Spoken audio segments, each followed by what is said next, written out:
Do you remember playing with action figures as a kid? I used to spend hours just making my assortment of Ben 10 aliens fight each other on the couch for supremacy or something like that. However, suddenly we all got Xboxes and PlayStations, and we eventually grew out of that stage. But what if we could combine the two? Well, fear not, younger me, your prayers have been answered, because in October 2011, Skylanders Spyro's Adventure was released. This game had some fucking hype to go with it. Mainly all from younger me as well. When I saw that you could put action figures onto a portal and put it into a TV, I was obsessed. So for some of you guys that might be out of the loop, you missed out for sure. But you also probably saved your parents a shit ton of money. These things are around 20 monies each, and there was about 30 of them to go around. You'd have to take out a second mortgage to be able to afford the whole first gen. And yes, that was just for the first game. There were 7 more that came out afterwards. But while I did amass a decent amount of figures for my collection, the hype came and went as quick as the money in my wallet did. But for around a year, Skylanders was the biggest fucking thing in the world for me and my friends. We played the shit out of it, and I've got so many nostalgic memories of it. So the plot of this game goes, there's this whiny kid called Chaos who took control of the Skylands, where coincidentally the Skylanders happen to live.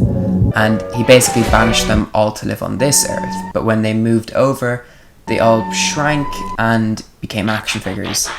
But because you paid €50 for this game, you now have the portal, which means you can put them on that and send them straight back to Skylands where you can beat Chaos and win the game or something like that. There wasn't really much story to it, it was more just the novelty of buying the figures and spending a lot of fucking money on them. However, does every Skylander deserve to go back home? Are some best left out in the dump outside Toys R Us, where Toys R Us is also in now? What ones are worth the money and what ones give you the most bang for their buck? Well, with the help of an Excel spreadsheet, I've gathered enough data to successfully rank every Skylander from worst to best.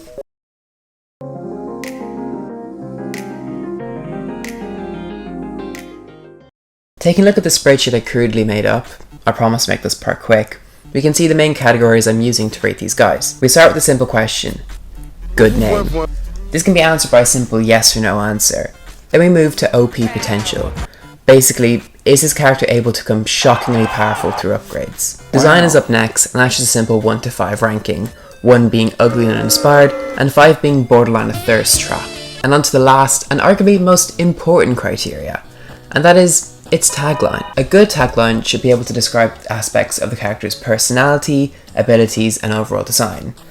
A bad tagline is a shitty pun. These can be rated in 3 different ways: good, bad, and what the fuck. I did use some maths to work out a rough estimate of what score these Skylanders should be, but I didn't use that in the overall ranking itself. I just used that as a simple helpful guide on the side. Now that that's been taken care of, I think it's high time we just start this list. I'm not doing that again. Holy fuck, this guy sucks ass. I remember distinctly the disappointment I felt going to the store, buying this guy, and coming home only to realise he's the worst character in the game. His abilities include slapping you with an axe, violating social distancing rules, and laying down skipping ropes.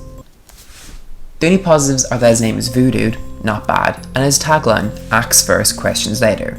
A classic. However, the question of who is the worst Skylander was already answered the day I bought him.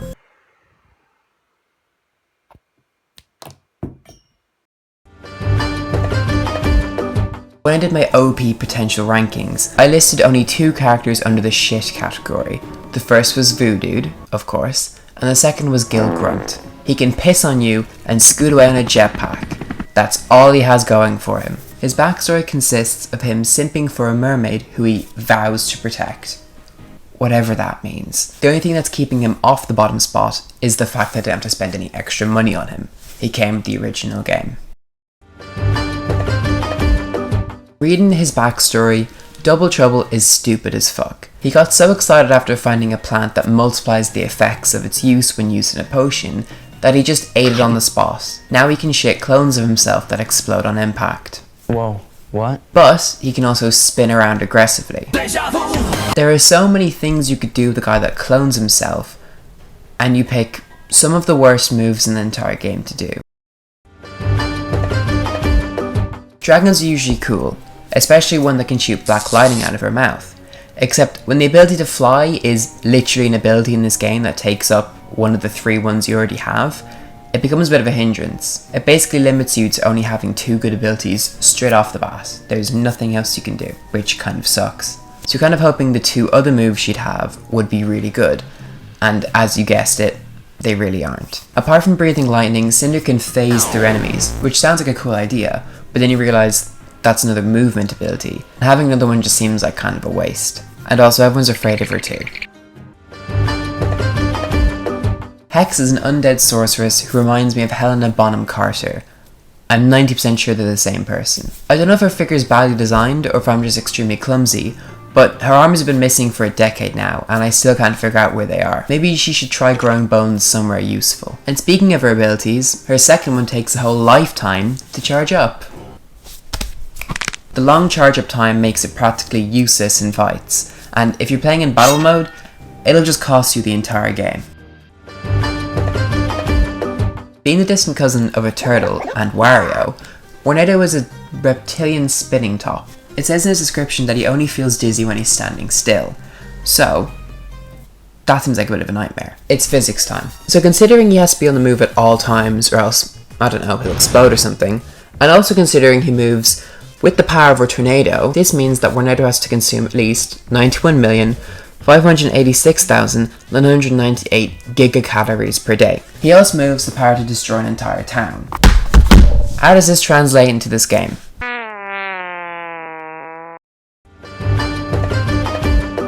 So while Warnado has to consume a godlike amount of calories to stay alive, Wrecking Ball does it all just to burp real loud. He's a cool character in concept, but in execution, he's tedious as fuck. His tongue doesn't do much damage to enemies, and has to be pulled back every single time you want to use it, meaning that it takes a while for it to recharge and reload. His Wrecking Ball mode takes a while to charge up, and when it does, it controls just as well as your Nan's mobility scooter. We all know you've tried it out at some point. Also, where's all this matter going? You can unlock a move that lets him swallow smaller enemies whole, and then burp them out later? Did Wrecking Ball just evaporate organic life into a stinky burp? His stomach must be a literal hellscape for him to manage that. Maybe his enemies shouldn't be afraid of being eaten alive, but instead be afraid of being cooked to death in temperatures so hot that I felt uncomfortable googling. I didn't want to be put on some kind of list for that. Apart from looking cool, this guy doesn't really have much else to go with it. He's equivalent to that one kid in the schoolyard with all the latest Nike boots, but still got picked last for every football game. WHAM-SHELL was the ruler of an underwater utopia, which he then had to fend off when some greedy trolls decided to try and drill it for its oil. WHAM-SHELL is an allegory for the American oil wars. His attacks are slow, and the one reliable move he does have is being able to summon spikes out of the ground. Overall, I wouldn't recommend, but he does look very cool. ZOOK's backstory on the Skylanders page is written entirely in Portuguese, so I had to go learn that for the video. Once I'd mastered the language, I was able to roughly translate what it means. Basically, ZOOK came from a race of pineapple people that stood still for ages until he realised he could walk, and then became the national hero of his people because he shot a bazooka around. Or something like that. Don't let your granddad watch you play as him, or else it might bring back his PTSD from being mortar bombed in the World War. ZOOK uses the worst parts of war as his main abilities. He's able to duck under mushrooms like a sort of trench. He can use his bazooka as a sort of artillery strike, which lets him kill his enemies without ever having to face them. And his bazooka bullets explode into shrapnel, which cripple and injure his other targets. Which, upon reading a bit of the Geneva Convention, is torture and a war crime. What the fuck? If WHAM-SHELL's an allegory for the American oil war, ZOOK is a fucking World War II veteran. Zap is a sea dragon with an identity crisis. After being raised by eels on accident, Zap now considers himself to be one of them. And upon creating a harness that lets him shoot electrical energy, Zap now has the ability to electrify his sea slime that he leaves lying around. Where does this sea slime come from? And how is it produced? And do I want to know those answers? So Zap does that. You can also ride an electrical wave, which seems a lot more friendly. These abilities are fun, but they rely on the enemies being in the right position for most of the time, so they're not really that useful to use. You want to hear the definition of show off? It's one word, unhyphenated, and rhymes with shamebringer. Let the flames begin! Yeah, it's Flameslinger, who obviously watched Avengers and thought, Yeah, I can fucking do that. And now he just wears a blindfold to prove how great he is at archery. Although, I can't think of anything more terrifying than seeing a blindfolded man run full steam ahead angrily at you with a trail of fire behind him. Okay, I'm not really sure about this one because I only played with her like 3 or 4 times at a friend's house like a decade ago. But from what I played, she seemed fine. I'm literally putting her here out of gut instinct. It just felt like, I don't know, she should be here. Let's just move on quick. In terms of memorability, this guy definitely wins. Ghost Roaster is probably the only Skylander with good voice acting.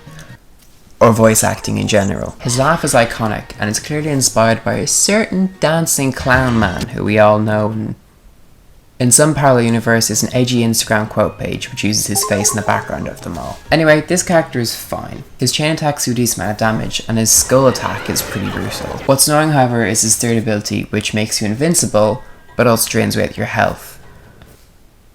Seems kinda counterproductive. Ghost Roaster also eats ghosts. Does that count as cannibalism? Igniter was a knight that was tricked into wearing armor that would make him resistant to fire. Instead, that armor burned him alive, and now he's forced to be stuck inside it for all of eternity. I don't know about you, but that seems like the catalyst for an evil villain's backstory. I don't want to get on this guy's bad side. Do you remember Angry Birds? You know when you got further up the levels and you unlocked new birds with different powers and abilities? Well, Sonic Boom is just the 3D version of the white one. Sonic Boom has the ability to be a bad mother. She throws her kids at enemies, harming them in the process, and then screams at them until they cry, doing more damage to the bad guys. But really, who's the real bad guy here? Has anyone checked up on our kids? Are they okay? Are they doing alright? Is there some kind of Skylanders hotline I can call for them?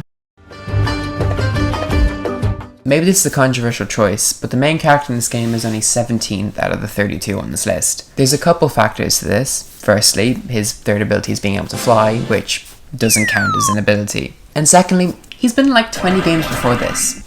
He's fine, okay? He's not going to be too upset being like midway through this list. There are plenty of other characters, let them shine. He doesn't need the ego boost, he's doing just fine. Respect the middle class, Spyro. You're already a bona fide celebrity in this world. Let everyone else have their time to shine. This was another character I only played a few times at a friend's house, but holy fuck did I want him so bad. A land shark that punches like Tyson Fury? God, that's so cool. When I was 10, I literally longed for one thing and one thing only, and that was a Terrafin Deluxe action figure. Every time I went to the toy store to destroy my dad's credit rating, he was never in stock. Maybe because everyone thought he was as cool as I did. In sheer design alone, this guy is one of the best. A dragon made out of leaves and plants? Fuck yes, that's such a good concept. Better than sea slime and other excrements at least. He also has a pretty good tagline as well in Fruit Punch. Genius. Genius. And it's pretty much the aesthetic choices that boost him up so far on this list. His attacks are pretty cool, being able to launch exploding melons at his enemies, but we all know I just picked him because he looked good. Hey, you know what's a good idea? Let's let the angry volcano man go and rescue civilians from dangerous situations. What could go wrong? So our walking 2010 Ash Cloud has the ability to erupt on sight. Pretty good for killing enemies, pretty bad for European air traffic. Stealth Elf was ahead of her time. Most people attribute Marina the Diamonds to the e-girl look we see nowadays. But no. Stealth Elf was the one to really pioneer it. She has a face mask, a tank top, and some oversized gloves. Also elf ears, but we're not going to go into that part. Stealth Elf, on top of having a tricky name to pronounce, can also turn invisible and then pop up in certain other places, confusing the bad guys around. Here we have another fire character, and my, he's a goodie. Sunburn is one of the few characters that doesn't run out of ammo, or in his case, jet fuel. Basically he can shoot fire for as long as you can hold down the A button without getting carpal tunnel. And see them wings? Well, no touching, they're for looking only. Why even bother to fly when you can simply teleport instead? Beautiful, graceful, elegant, just what a phoenix should be. So you may be wondering, why the sudden costume change? Well, it's because this video was a pain in the ass to make. So I broke it up into 2 parts basically when recording it. And then when I went to record the second part, my audio wasn't working and my microphone didn't pick up anything. So that was fun. And then I also realised my hair was a mess because of, you know, not being able to see a barber in the past 2 months. So we have a hoodie, because my beanie went missing, and we're just gonna get into it. Fortunately, we're into the top 10 now. 11. Prism Break. Now this is a fun character. Prism Break is definitely a case of name first, character later, but they somehow made it work. He's able to shoot laser beams that refract off crystals he can summon from thin air, and sometimes he can summon 3 at once, filling the screen with light. We get it, you listen to Pink Floyd. God damn was this guy slick. I mean, can you feel the raw bravado ruminating from this figure? It was an easy 5 out of 5 on design for me. In-game, he's just as cool. The way he swings punches and slides away like he's the forearms copy we sure as hell wanted, but definitely didn't deserve. Plus, he's got a reliable side gig too. When he's not out saving the Skylands, he's busy carving ice sculptures in his free time. An entrepreneur? We have to stan. Stump Smash was once a tree, technically still is, that was peacefully sleeping in a forest, until one day he was rudely awoken by being chopped down. Fortunately, the trolls who were cutting him decided to cut his big branches into giant mallets, so he fucking killed them. Stump Smash has the ability to vomit acorns, and then slightly bigger acorns with thorns on them. That sounds like it hurts a lot. Fortunately, local tree is literally too angry to feel pain, and is continuing to destroy his esophagus and hands to mercilessly slaughter trolls he sees. What a hero. Boomer is a troll, which is a bit of a problem considering the main bad guys also happen to be trolls. He defected from the troll army after realizing his bombs were used in acts of terrorism. Now he fights for the Skylanders. Sounds like The Force Awakens in a nutshell. Boomer is able to toss sticks, and later, with upgrades, crates of dynamite around.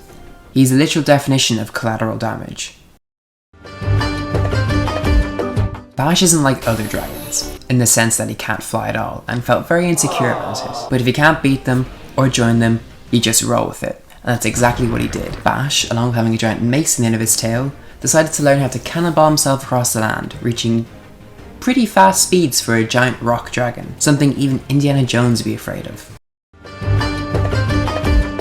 How the fuck did Skylanders manage to license God for a kid's game? Anyway, Lightning Rod is here, and I guess he must have got bored kicking it with angels and family dogs up in heaven, so now he's back here, killing trolls or something.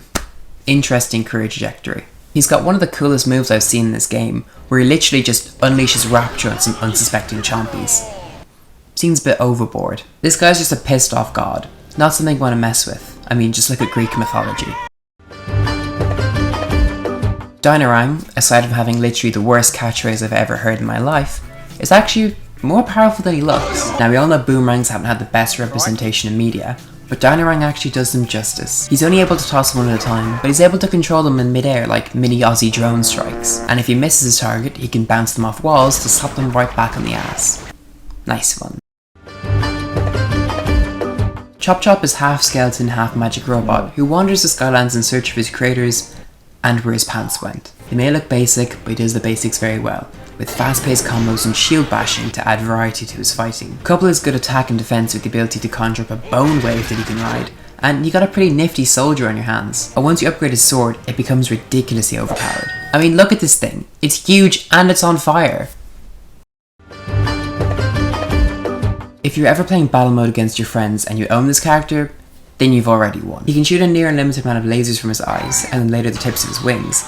And if that wasn't enough, he can also shoot metal gears that do a surprisingly large amount of damage. And if he starts to get overwhelmed, he can zip away in his jet boosted wings, which also do damage to enemies too. Basically, he can outrange every single Skylander, but he's also mobile enough to just escape when he needs to. He's like that one guy who leaves a memorable impression of a party, but leaves just before things start to get a bit tetchy. Okay, I can't be the only person who was absolutely terrified of the design of this character. I mean, just look at those eyes.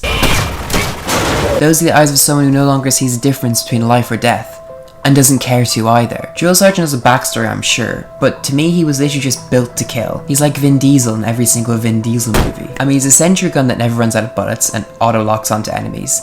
He has rocket launchers that shoot drills around, and he can also charge into enemies with the speed of a train. This guy just wants to break every single bone in your body. I mean, just look at this guy. He's one literal screw loose into massacring an entire village. Yeah, the best character in this game is automatically included in the starter pack.